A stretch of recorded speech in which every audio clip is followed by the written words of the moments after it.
విశాఖ జిల్లాలో muscular disaster వ్యాధితో చాలామంది చిన్నారులు బాధపడుతున్నారు. వీరికి సంబంధించి కూడా తల్లిదండ్రులు గత కొన్ని సంవత్సరాలుగా కూడా కలెక్టర్ ఆఫీస్ చుట్టూ తిరుగుతున్నారు.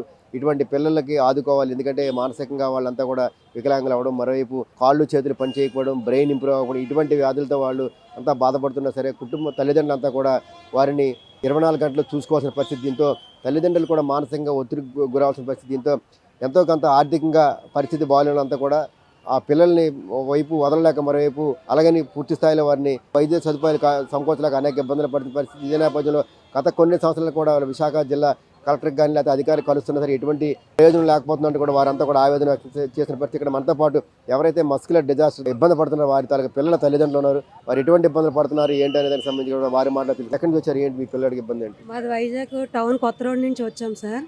మా పాపకి మస్క్యులర్ డిస్ట్రోఫీ వచ్చేసి 2024 నుంచి వచ్చి 2 years అవుతుంది. ఏంటంటే పిల్లల్లో వచ్చే ఈ జన్యుపరమైన ఈ లోపాలకి దీనికి మెడిసిన్స్ లేవు. ఎన్నిసార్లు హాస్పిటల్కి తీసుకువెళ్ళినా దీనికి మెడిసిన్ లేదని చెప్పుకొచ్చారు. సో మెడిసిన్ లేకపోవడం ఏంటి, మరి అలాగా వీళ్ళు ముందుకు వెళ్ళడం ఎలాగా, వీళ్ళు ప్రతిరోజు ప్రక్రియ ఎలా చేసుకుంటారు, ప్రతిరోజు వాళ్ళకి లేవడం కష్టం, నెక్స్ట్ నడవడం అసలు లేవలేకపోవడం, ఏదైనా ఒక గ్లాస్తో మంచినీళ్ళు పట్టుకోవాలన్నా వాళ్ళకి ఇబ్బంది. ప్రతి ఒక్క పిల్లలు పేరెంట్స్ మీద డిపెండ్ అవ్వాలి. ప్రతిరోజు వాళ్ళు ముందుకు వెళ్ళాలంటే పేరెంట్స్ మీద డిపెండ్ అవ్వాలి. మేము ఇక్కడికి వచ్చి కలెక్టర్ ఆఫీస్కి వచ్చి చాలాసార్లు రిక్వెస్ట్ చేసాము. పేరెంట్స్ అందరూ 15 members పిల్లలందరూ లెటర్ కూడా పెట్టాము. అయినప్పటికీ ప్రతిసారి అప్లికేషన్ చేస్తాము అని చెప్పుకురావడమే తప్ప 4 or 5 years నుంచి ఇదే రిపీట్ అవుతుంది. కానీ ఒక పిల్లలకి ఒక పెన్షన్ కానీ నెక్స్ట్ లేదంటే వాళ్ళకి మెడికల్ పరంగా ఏదైనా ఇబ్బందులు ఉన్నాయా అని తెలుసుకోవడం కానీ గవర్నమెంట్ ఏమాత్రం కూడా ప్రయత్నం చేయలేదు. మరి ఇటువంటి ఒక రెస్పాన్సిబిలిటీ ఏదైనా ప్రాబ్లం వస్తే మేము గవర్నమెంట్కి కాకపోతే ఇంకెవరికి చెప్పుకుంటాం.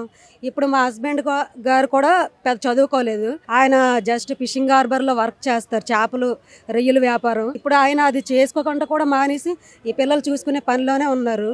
మరి వీళ్ళకి నెలంతటి రొటేషన్ ఎలా అవుతుంది? మాకు నెలకి ఎలా లేదని 20 నుంచి 25 వేలు వరకు అమౌంట్ అయిపోతుంది.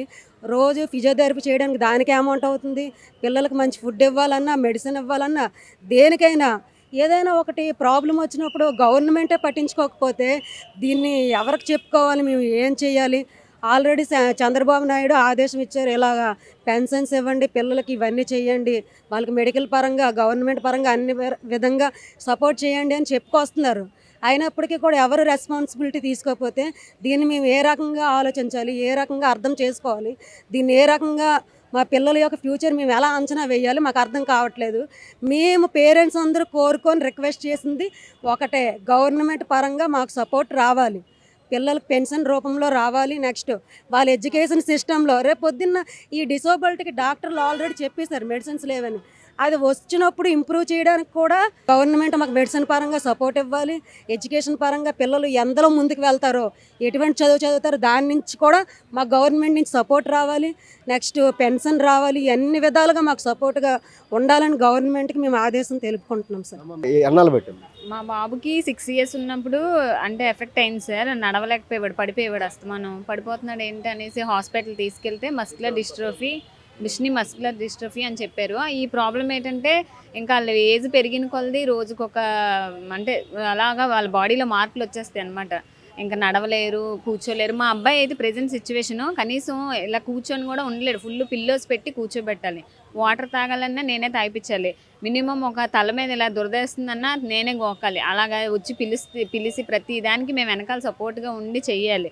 అలాంటి పిల్లలకి ఏది మనందరితో పాటు నార్మల్గా ఫుడ్ పెట్టేస్తే అవ్వదు. ప్రోటీన్ ఫుడ్ పెట్టాలి, ఎక్సర్సైజ్లు చేయాలి, హాస్పిటల్ డైలీ మంత్లీ చెకప్స్ చేయించాలి. ఒకసారి 3 monthsకి ఒకసారి వెళ్ళామంటే 20,000 అవుతుంది మినిమం. వాళ్ళకి మొత్తం అన్ని బాడీ చెకప్ చేస్తే.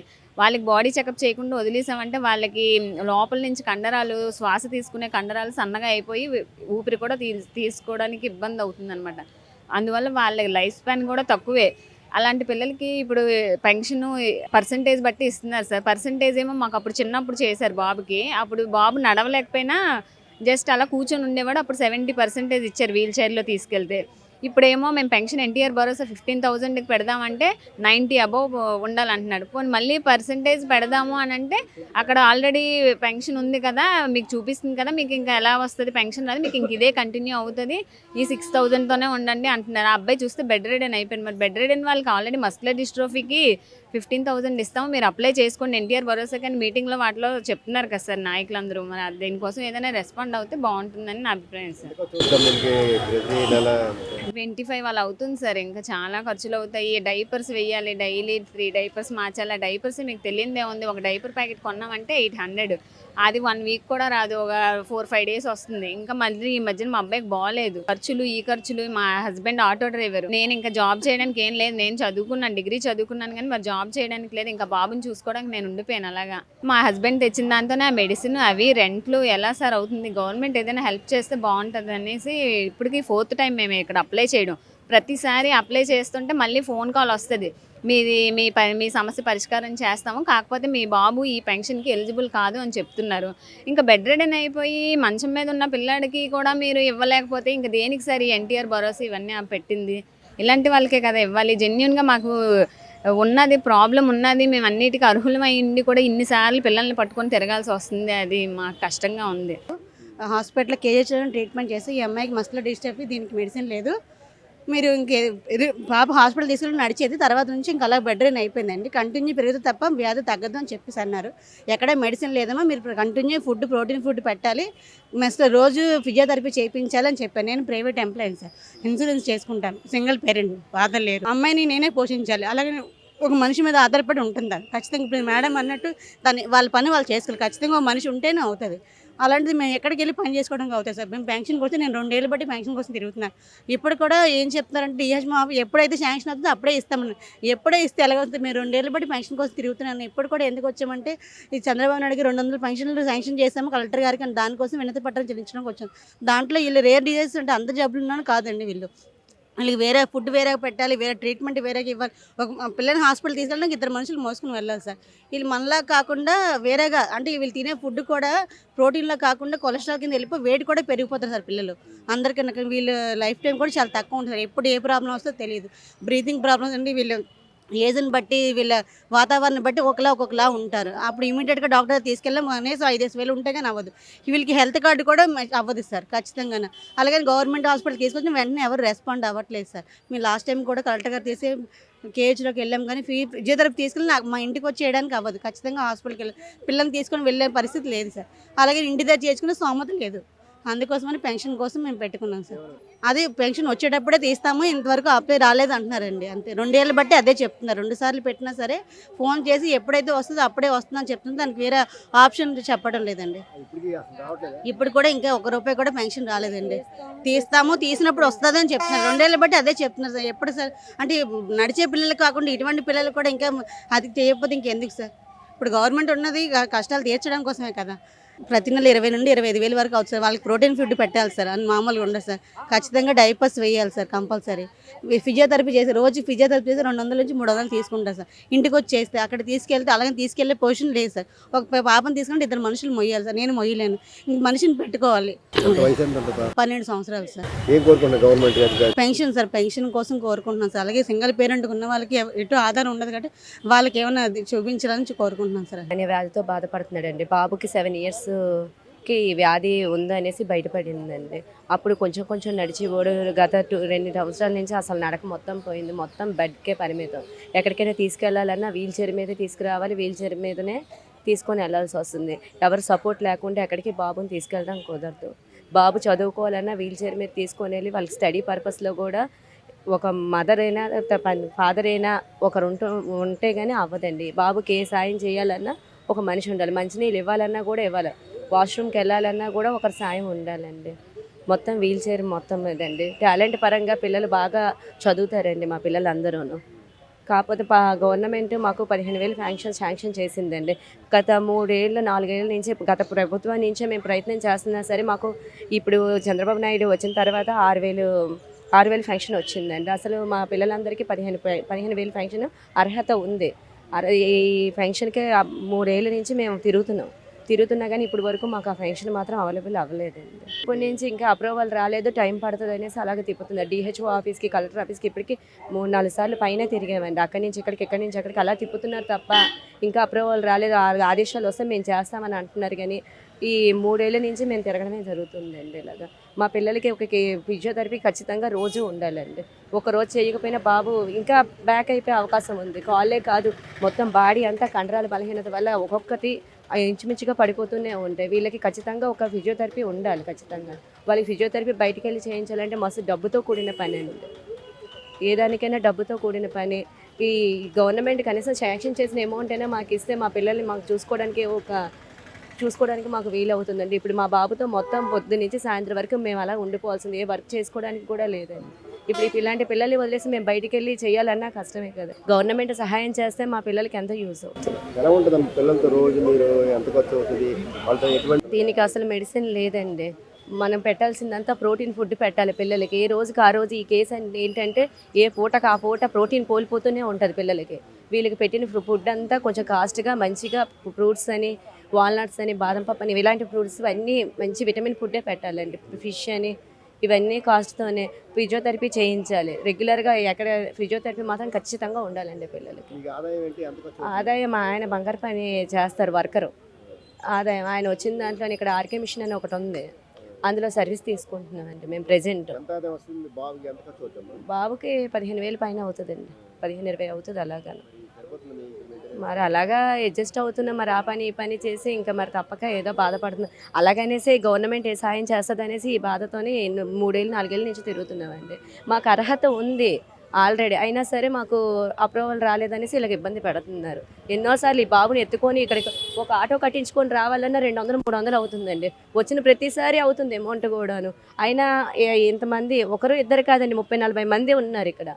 ఒకరి బాధ అయితే కాదు, ఈ 30 మంది 40 మంది బాధ కూడా పడుతున్నారు. అందరూ అలా ఆటోల నుంచి వచ్చి తీసుకొని వచ్చి చాలా ఇబ్బంది పడి కూడా వస్తున్నారు. ఇక్కడికి రావాలన్నా కష్టంగా ఉందండి. మరి లోకల్లో మీరు ఎవరికి చెప్పారు, నాయకులకి ఎవరికైనా కార్పొరేటర్కి? లేదండి, ఇక్కడ కలెక్టర్ ఆఫీస్కిను ఇంకా డిహెచ్ఓ ఆఫీస్కి వెళ్తున్నామండి. మరి ఇంకా లోకల్ ఏం చెప్పలేదు, ఇంకెవరికి చెప్పలేదు. ఎందుకంటే ఇక్కడే డైరెక్ట్గా మీరు పెట్టుకుంటే అవుతుంది అనేసి డైరెక్ట్గా ఇక్కడికే వస్తున్నామండి. మరి ఇంకెవరికి చెప్పలేదు. ఇప్పటి నుంచి వస్తున్నారు మీరు? మీ పాప ఏంటి? మేము ఈ కలెక్టర్ ఆఫీస్కి లాస్ట్ 6 టైమ్స్ నుంచి వస్తున్నామండి. లాస్ట్ సెప్టెంబర్లో కూడా వచ్చాము. ఎందుకంటే మా పిల్లలు రేర్ డిసీజ్తో బాధపడుతున్నారండి. అది జన్యుపరమైన లోపంతో బాధపడుతున్నారు. దాన్ని కండరాల బలహీనత అని అంటారు, డ్యూషన్ మస్కులర్ డిస్ట్రోఫీ అని. ఈ వ్యాధి వల్ల ఏంటంటే పిల్లలు 6వ సంవత్సరం నుంచి 60 సంవత్సరం వరకు వీళ్ళకి ఎప్పుడు వస్తుందనేది చెప్పలేమండి. ఒక్కొక్క వ్యాధి తీవ్రతను బట్టి ఒక్కొక్క ఏజ్లో ఎఫెక్ట్ అవుతుంది. దీనివల్ల ఏంటంటే చిన్నప్పుడు 6వ సంవత్సరంలో ఎఫెక్ట్ అయిన వాళ్ళు నడిచి వాళ్ళు నడక ఆగిపోద్దండి. నడక ఆగిపోయి వీల్ చైర్కి, తర్వాత బెడ్ రిడెన్కి, ఆ తర్వాత కంప్లీట్ ఇంకా ఏమీ ఆపరేట్ చేయలేని పరిస్థితిలోకి వెళ్ళిపోయి కంప్లీట్గా తల్లిదండ్రుల మీద డిపెండ్ అయిపోయి వాళ్ళ చేస్తే కానీ సేవలు ఒక రోజు కూడా గడవలేని పరిస్థితిలోకి వెళ్ళిపోతారు. దీనివల్ల ఏంటంటే వీళ్ళకి ఇది ఒక ప్రోగ్రెసివ్ డిసీజ్ అండి. అంటే రోజు రోజుకి వ్యాధి తీవ్రత పెరుగుతుందే కానీ తగ్గే విధానం లేదండి. ఎస్పెషల్లీ దీనికి కూడా ప్రజెంట్ మన ఇండియాలోనే కాదు, మన వరల్డ్లో కూడా ఎక్కడా కూడా డ్రగ్ అనేది లేదు, దీనికి నివారణ లేదు. ఒక స్టెరాయిడ్స్ ఇచ్చి బ్యాలెన్సింగ్ కోసం మెయింటెనెన్స్ చేసుకుంటూ వీళ్ళని ఒక గాజు బొమ్మలా కాపాడుకుంటూ దీని జీవితాన్ని సర్వైవ్ చేయాలి తప్పితే వేరే ఆధారం అంటూ ఏది లేదు. దీనికి వీళ్ళని ఈ విధంగా కాపాడుకోవడానికి, వీళ్ళని ఇలా బతికించుకోవడానికి రోజు ఫిజియోథెరపీ, నెక్స్ట్ వాళ్ళకి ప్రోటీన్ ఫుడ్ ఇచ్చుకుంటూ, వాళ్ళు సప్లిమెంటరీ ఫుడ్ ఇచ్చుకుంటూ వీళ్ళందరికీ చేసుకుంటూ వస్తే కానీ వీళ్ళ జీవన విధానం అనేది గడవదండి. దీని అంతటికీ చేయడానికి మేము దగ్గర నెలకి 20,000 పైనే ఖర్చు పెడితే కానీ అవ్వదండి. ఎందుకంటే వీళ్ళకి ఇంట్లో చేసేవాళ్ళు లేక పేరెంట్సే జాబ్ హోల్డర్స్ అయ్యి ఉండి కూడా ప్రైవేట్ జాబ్ చేసుకున్నా, చిన్న పని చేసుకున్నా, కూలి పని చేసుకున్నా, అన్ని పనులు మానుకుని ఈ పిల్లల కోసం ఇంట్లో ఉంటూ ఈ పిల్లల్ని చూసుకుంటూ ఏదైతే గవర్నమెంట్ నుంచి ఏదో సాయం వస్తే దాంతో బతికి వెలబుచ్చుదామని ప్రయత్నం చేస్తున్నారు తప్పితే అలా వీళ్ళకి పట్టించుకునే నాదిరే లేదండి. అది కూడా ఈ గవర్నమెంట్ నుంచి కొంతమందికి కూడా పెన్షన్ కూడా అందట్లేదు. ఆ పెన్షన్లు అందట్లేదని చెప్పేసి మేమందరం ఇక్కడ వైజాగ్లో సరౌండింగ్స్లో ఉన్న ఫ్యామిలీ అందరం మేము ఒక గ్యాదర్ అయ్యి మేము కలెక్టర్ గారికి విజ్ఞప్తి చేసుకోవడానికి లాస్ట్ 2-3 టైమ్స్ నుంచి వస్తున్నాము. అంతకుముందు కూడా చాలామంది 5-6 సార్లు తిరిగిన వాళ్ళు కూడా ఉన్నారు. మొన్న సెప్టెంబర్లో కూడా మేమందరము అమరావతి రేర్ డిసీజ్ ఆర్గనైజేషన్ తరపు నుంచి వచ్చి జాయింట్ కలెక్టర్ గారు ఉన్నారండి. ఆ రోజు ఈరోజు కూడా జాయింట్ కలెక్టర్ గారు ఉన్నారు. అదే రోజు కూడా మేము ఈ మెమోరాండం అనేది ఒక ఏఆర్డీఓ తరపు నుంచి మెమోరాండం ఇచ్చిన తర్వాత డిఎంహెచ్ఓ ఆఫీస్కి రెఫర్ చేశారు. అక్కడికి వెళ్ళమన్నారు. అక్కడికి వెళ్ళామండి. డిఎంహెచ్ఓ ఆఫీస్లో ఆయనతో మాట్లాడితే మాకు ఇంకా పోర్టల్లో ఓపెన్ అవ్వలేదండి, మీకు ఇంకా శాంక్షన్ చేయలేదు, ఓపెన్ అయితే చేస్తామని చెప్పేసి అప్లికేషన్ తీసుకోవడం, పక్కన పడేయడం, మళ్ళీ ఆ రోజు ఫాలోఅప్ చేసినా కూడా ఇంకా ఓపెన్ అవ్వలేదు అని జనవరి నుంచి రీవెరిఫికేషన్ అవుతుంది అని చెప్పేసి అదే ఒక ఏంటంటే ప్రొసీజర్ చెప్తున్నారు కానీ దాన్ని ఎలా సాల్వ్ చేయాలి, దానికి ఎలా విధానం అనేది హైయర్ అథారిటీకి తీసుకెళ్ళట్లేదండి ఎవరు. మళ్ళీ కూడా ఇప్పుడు కూడా రావడానికి కారణం ఏంటంటే గవర్నమెంట్ చంద్రబాబు నాయుడు గారు మన గుంటూరులోనే ఒక డిస్ట్రిక్ట్ కలెక్టర్ అండి ఐఏఎస్ అధికారి ఇలాగ లాంగ్ పెండింగ్లో ఉన్న ఫైల్స్ అన్ని పెండింగ్లో ఉండిపోయినాయి. వీళ్ళందరికీ లాంగ్ ప్రాసెస్లో ఉండిపోయి వీళ్ళందరికీ శాంక్షన్ చేయలేక పెన్షన్లు ఇవ్వలేక మేము సమాధానం చెప్పుకోలేకపోతున్నాం. ఇలాగ దీర్ఘకాలికంగా బాధపడుతున్న వాళ్ళని దీర్ఘకాలికంగా పెన్షన్ కోసం కలెక్టర్ ఆఫీసులు చుట్టూరు వాళ్ళందరికీ ఒక సొల్యూషన్ చూడండి అని గవర్నమెంట్ ఐఏఎస్ అధికారి చంద్రబాబు నాయుడు గారిని రిక్వెస్ట్ చేస్తే ఆయన ఇమీడియట్గా వాళ్ళకి అంటే కలెక్టర్ పరిధిలో ఇలా దీర్ఘకాలికంగా బాధపడుతున్న పేషెంట్లకి ఇలాగ బెడ్ రెడీ అయిపోయినా ఇలా పేషెంట్లకి కంప్లీట్ కండరాల బలహీనతతో బాధపడుతున్న వాళ్ళందరికీ ఎవరైతే పేషెంట్లు ఉన్నారో వాళ్ళందరికీ జెన్యూన్గా ఉన్న పేషెంట్లకి ఒక 200 వరకు పెన్షన్లు శాంక్షన్ చేసే అథారిటీ అనేది మొన్న హామీ ఇచ్చారండి ఆయన ఐఏఎస్ అధికారులతో మీట్ అయినప్పుడు చంద్రబాబు నాయుడు మన ముఖ్యమంత్రి గారు. ఆ విధంగా ఇచ్చారు కాబట్టి మాకేమన్నా ఇందులో వెసులుబాటు ఉంది, మా పిల్లలందరికీ అర్హత ఉంది కాబట్టి వీళ్ళు శాంక్షన్ చేస్తారని చెప్పేసి మళ్ళీ అర్జీ పెట్టుకోవడానికి మళ్ళీ వచ్చామండి. లాస్ట్ టైం కూడా వచ్చినప్పుడు పెన్షన్ల కోసం వచ్చాము, మాకు ప్రత్యేక కేటగిరీ కావాలని మేము రిక్వెస్ట్ చేశాము. మాకంటూ ఒక డెడికేటెడ్ డాక్టర్ గారు కావాలి, కేజీహెచ్లో మాకు సెపరేట్ వార్డు కావాలని మేము వచ్చామండి. ఏంటంటే ఈ బాధపడుతున్న వాళ్ళు ఎక్కడికి తీసుకెళ్ళాలి, ఏ డాక్టర్ గారికి చూపించుకోవాలి, న్యూరాలజిస్ట్ చూపించుకోవాలా, ఆర్థోపెడిక్ చూపించుకోవాలా అని అవేర్నెస్ లేక వీళ్ళకి తెలియక కొంతమంది ఇళ్లలోనే ఉండిపోతున్నారు. అందువల్ల అది ప్రాబ్లం ఏంటనేది కూడా కండరాల బలహీనత లేకపోతే ఇది పోలియో అని కూడా తెలియని అయోమయ పరిస్థితుల్లో జీవనం గడుపుతున్నారు. ఆ పరిస్థితుల్లో కొంతమంది అలా ఉండిపోయి ఇంట్లో వాళ్ళ కాలం వెళ్ళబుచ్చుతున్నారు తప్పితే, కాలం చెల్లుతుంది తప్పితే దానికి పరిష్కారం అనేది దొరకటం లేదండి. ఇలా మాకు తెలిసిన కొంత చదువుకున్నాం కాబట్టి కొంత తెలుస్తుంది కాబట్టి దీని గురించి తెలుసు కాబట్టి డాక్టర్ గారు కావాలి, మీకు దీనికంటూ ప్రత్యేకంగా డెడికేట్ డాక్టర్ గారు కావాలని చెప్పేసి మాకు అప్పుడు లాస్ట్ టైం వచ్చినప్పుడు సెప్టెంబర్లో జాయింట్ కలెక్టర్ని అర్జీ పెట్టుకుంటే మాకు కేజీహెచ్లో మాకు డాక్టర్ గోపి గారిని అసైన్ చేసి మీ పేషెంట్లు ఎవరైనా వస్తే ఈయన చూసుకుంటారు, మీకు సెపరేట్ డెడికేట్ వార్డు ఇస్తాము, మీరు ఎవరైనా జాయిన్ అవుతే ఏదైనా ప్రాబ్లమ్స్ వస్తాయని హామీ ఇచ్చారండి. సూపరింటెండెంట్ గారు మాకు కూడా హామీ ఇచ్చారు, ప్రొసీజర్ చేశారు, అన్ని ట్రీట్మెంట్ జాయిన్ చేయమన్నారు, ట్రీట్మెంట్ ఇచ్చారండి.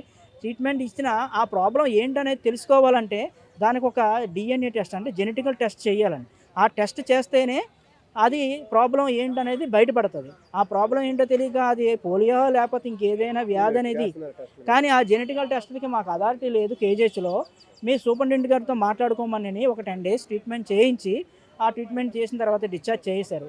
ఆ తర్వాత సూపరింటెండెంట్ గారిని కలిసాము, అది మీ DME ఆఫీస్కి ఫార్వర్డ్ చేసామండి, ఆ టెస్టులు చేయించడానికి కూడా వెసులుబాటు మేము కేజీహెచ్ నుంచి కల్పిస్తామని చెప్పేసి మీరు టచ్లో ఉండండి అని చెప్పేసి పంపించారండి. అయితే మాకు ఏంటి ప్రాబ్లం ఈ తెలుసుకోవాలంటే first of all genetical test అవ్వాలండి. జెనెటికల్ టెస్ట్ అవ్వాలంటే అది వేలతో కూడుకున్న ఖర్చు అండి. అది 20,000 నుంచి పైనే ఉంటుంది, కానీ దానికోసం మన ఏపీలో ఎక్కడా లేదండి. హైదరాబాద్ నిమ్స్లో చేస్తారు, CRD centre for diagnostic centre అని ఒకటి ఉంది CRDV, అందులో కానీ లేకపోతే బెంగళూరులో కానీ లేకపోతే చెన్నైలో కానీ ప్రైవేట్ ఆర్గనైజేషన్లోనే చేయాలండి. అయితే కానీ మన ఏపీలో ఎక్కడా లేదు. దానికోసం జెనెటికల్ టెస్టుల కోసం పిల్లల చుట్టూ పెట్టుకుని తిరగాల్సి వస్తుంది. వీళ్ళని తీసుకుని మేము తిరగాలంటే మా వల్ల కావట్లేదు. వీళ్ళ కోసమే మేము జాబులు మానేసి ఇంట్లో కూర్చుని వీళ్ళ పోషణ కోసం వీళ్ళని కాపాడే కోసం మేము ఇన్ని ప్రయత్నాలు చేస్తున్నాం. ఈ అవకాశం ఉంది కాబట్టి మమ్మల్ని దృష్టిలో పెట్టుకుని ఈ 200 పెన్షన్లో ఇంత సివియారిటీ ఉన్న వాళ్ళం మేము అందరం ఉన్నాం కాబట్టి మమ్మల్ని ఆ ఫైల్స్ అన్ని బయటికి తీసి మాకు పెన్షన్ కల్పిస్తే మాకు అదే వృత్తిగా ఉంది కాబట్టి మాకు ఆదుకోండి అని చెప్పేసి అర్జీ పెట్టుకోవడానికి కలెక్టర్ గారిని కలిసాం. పాపకి 5 సంవత్సరాలు స్టార్ట్ అయిందండి. 5 సంవత్సరాలు స్టార్ట్ అయిన తర్వాత అదే స్టార్టింగ్ బాగానే ఉండేది. నార్మల్గా నడుస్తుంటే పడిపోతుండేవారు. అలా పడిపోవడం జరగడం వల్ల ఏంటి ఇలా పడిపోతున్నారని డాక్టర్ని కన్సల్ట్ అవ్వడం జరిగింది. డాక్టర్ గారు ఇక్కడ వైజాగ్లో కన్సల్ట్ అయితే డాక్టర్ గారు అన్నారు, ప్రజెంట్ ఈ ప్రాబ్లంకి అయితే మెడిసిన్ లేదండి, ఇంకా మెడిసిన్ వచ్చే వరకు ఫిజియోథెరపీ ఇవన్నీ మీరు ఇంటి దగ్గర చేయించుకోవాలని చెప్పడం జరిగిందనమాట. ఇక్కడ మన దగ్గర డాక్టర్ గారు మెడిసిన్ లేదన్నారు కదా అనేసి చెన్నై CMC హాస్పిటల్కి తమిళనాడు తీసుకెళ్ళాం. అక్కడ కూడా టెస్టులన్నీ చేయడం జరిగింది. వాళ్ళు కూడా మెడిసిన్ లేదండి, వచ్చాక మీకు ఇన్ఫర్మేషన్ ఇస్తామని చెప్పేసి వాళ్ళు కూడా డిక్లేర్ చేసి పంపించడం జరిగిందనమాట. పిల్లలతో ఏంటంటే ప్రతి చిన్న పని కూడా పిల్లలకి మనం చేయడం, ప్రతి పని కూడా మనమే చేయాలి. ఒక తల్లిదండ్రులు ఇద్దరు లేకపోతే వాళ్ళకి ఏ పని కూడా చేయలేము, అలాగా మంచం మీద ఉంటారు కాబట్టి అందుకని చాలా ఇబ్బందులు పడుతున్నాం. దీనికోసం ప్రభుత్వం చాలా కఠినమైన చర్యలు తీసుకోవాలని మేము కోరుచున్నాం. 40 వరకు కూడా ఈ విధంగా రేరు డిసీజెస్తో బాధపడే పిల్లలు ఉన్నట్టు కూడా తెలుస్తుంది. ఎట్టి పరిస్థితుల్లో కూడా ప్రభుత్వం అదే గత కొన్న సంవత్సరాలుగా కూడా తిరుగుతున్నా సరే ఎవరు పూర్తి స్థాయిలో పట్టించుకోవట్లేదు. 100% కొంతమందికి డిసీజ్ ఉన్నా సరే 6,000 పెన్షన్ ఇస్తున్నారు. కొంతమందికి అసలు ఆ పెన్షన్ కూడా అందట్లేదు అంటూ కూడా ఎవరైతే పిల్లల తల్లిదండ్రులంతా కూడా ఆవేదన వ్యక్తం చేస్తున్నారు. ఏదైతే మొన్న అమరావతిలో జరిగిన ముఖ్యమంత్రి కలెక్టర్లతో జరిగిన సమావేశంలో ఖచ్చితంగా ఇటువంటి వారికి న్యాయం చేయాలని కూడా ముఖ్యమంత్రి ఆదేశించారు. అటువంటి కొంతమందికి 200 వరకు పెన్షన్లు తిరిగి కొత్తగా కూడా ఆమోదించినట్టు తెలుస్తుంది. అందులో మాకు న్యాయం చేయాలంటూ కూడా ఎవరైతే ఈ మస్కులర్ డిజాస్టర్ వ్యాధితో బాధపడుతున్న ఆ పిల్లల తల్లిదండ్రులు అంతా కోరుతున్నారు. వేల రూపాయలు ఖర్చు అవుతుంది. ముఖ్యంగా ఈ వ్యాధి పోలియో లేకపోతే ఇంకేదైనా వ్యాధి అనేది తెలియాలంటే ఖచ్చితంగా కూడా DNA టెస్ట్ చేయాలి. DNA టెస్ట్ సంబంధించి కూడా ఇక్కడ KGHలో లేదు. దీనికి సంబంధించి ప్రభుత్వం అనుమతి ఇవ్వాలి. అనుమతించిన తర్వాత DMNHO ద్వారా మాకు వస్తే వీరికి సంబంధించిన టెస్టులు చేసి దీనికి సంబంధించిన ఏదైనా సొల్యూషన్ ఉందా ఏదైనా చెప్తా ఉంటే కూడా డాక్టర్లు చెప్తున్నారు అని కూడా తల్లిదండ్రులు చెప్తున్నారు.